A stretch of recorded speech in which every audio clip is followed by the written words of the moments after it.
பிறந்த நாள்ல ரசிகர் மன்றம் தொடங்கினாரு ஜிவி பிரகாஷ். கமல் சூர்யா வழியில பயணிக்க உறுதி.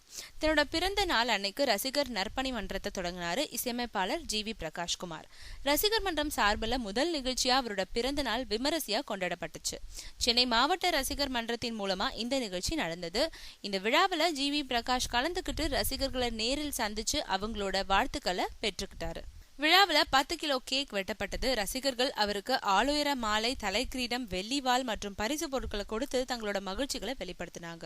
பிறந்த நாளை முன்னிட்டு சென்னை திருவான்மையூர்ல உள்ள காக்கும் கரங்கள் சிறுவர்கள் காப்பகத்துக்கும், சென்னை ஓட்டேர்ல இருக்க ஆஷா நிவாஸ் பாய்ஸ் ஷெல்டர் ஹோமுக்கும் இரவு உணவு சென்னை மாவட்ட நிர்வாகிகளால ஏற்பாடு செய்யப்பட்டிருக்கு. ரசிகர் நற்பணி மன்றத்தை பத்தி ஜிவி பிரகாஷ் வெளியிட்டுள்ள அறிக்கையில சொல்லியிருக்கிறது. என்னுடைய ரசிகர்கள் பெரும்பாலும் இளைஞர்கள். அவங்க Facebook, ட்விட்டர்னு பரவி இருக்காங்க. அவங்க எல்லாரையும் ஒரே குடையின் கீழ் ஒரு அமைப்பா மாத்தவே இந்த நற்பணி மன்றம் துவக்கினேன்.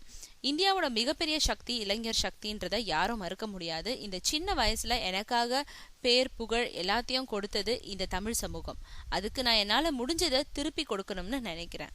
ரசிகர் மன்றம்னு சொன்னாலே இங்க தப்பா பார்க்கப்படுது. நிச்சயமா நம்ம நேசிக்கிற இளைஞர்களை வச்சு இங்கு ஆக்கப்பூர்வமான செயல்களை செய்ய முடியும். அதுக்கு உதாரணமா கமல் சார் மற்றும் சூர்யா சார் நற்பணி மன்றங்கள் இருக்குது. அவங்களோட பாதையில தான் நானும் பயணிக்க விரும்புறேன்னு சொல்லியிருக்காரு ஜிவி பிரகாஷ்.